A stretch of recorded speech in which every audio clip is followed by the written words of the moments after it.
والسلام على رسول الله وبعد. أما بعد فأعوذ بالله من الشيطان الرجيم. بسم الله الرحمن الرحيم. وقل جاء الحق وزهق الباطل إن الباطل كان زهوقا.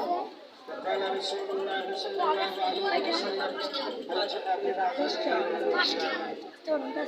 সর্বপ্রথম আমরা আল্লাহ দরবারে শুকরিয়া আদায় করি যে আমরা দীর্ঘ 17 বছর বাংলাদেশের সবচেয়ে স্বাধীন হওয়ার পর থেকে নিয়ে পর্যন্ত বাংলাদেশের সর্বোপরি খুবই আজ বাংলাদেশের ছাত্র জনতার এই মাধ্যমে বাংলাদেশ থেকে পালাইতে বাধ্য হয়েছে। আমরা সাধুবাদ জানাই বাংলাদেশের সমস্ত ছাত্র জনতাকে। আমরা ৭১-এর স্বাধীনতা সরে দেখতে পারি নাই। আমরা আল্লামা শামসুল হক মুজাহিদ ফরিদপুরি রহমাতুল্লাহি আলাইহিকে দেখি নাই। কোন জামানার ছাত্র মুজাহিদদেরকে আমরা দেখতে পেরেছি।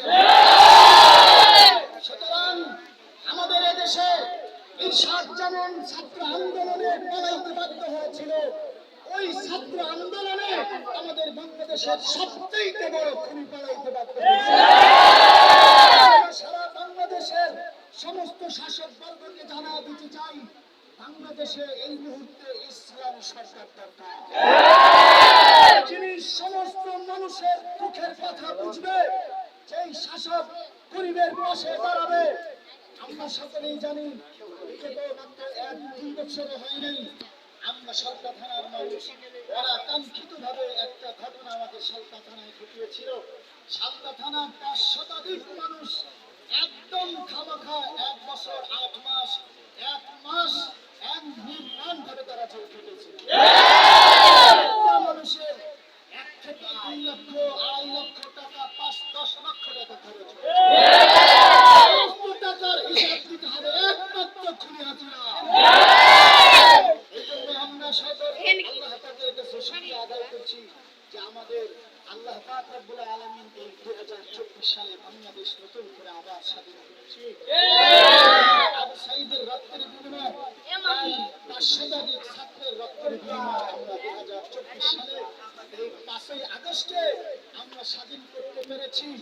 বাবা কত যেই মাসে হয়েছে, মায়ের কত যেই মাসে হয়েছে। আলহামদুলিল্লাহ। এই স্বৈরাচারী শাসক আমরা কেমন পর্যন্ত দেখতে চাই না, ঠিক কিনা? আমরা সকলেই আমরা বাহিরের মাদ্রাসা থেকে আমরা এখানে এসে আসছি। আমরা এখান থেকে আবার আমাদের জন্য দোয়া করবেন, বাংলাদেশের ছাত্র জনতার জন্য দোয়া করবেন, ওলামায়ে জন্য দোয়া করবেন। আর আপনারা যারা এখানে জমাবেন আছেন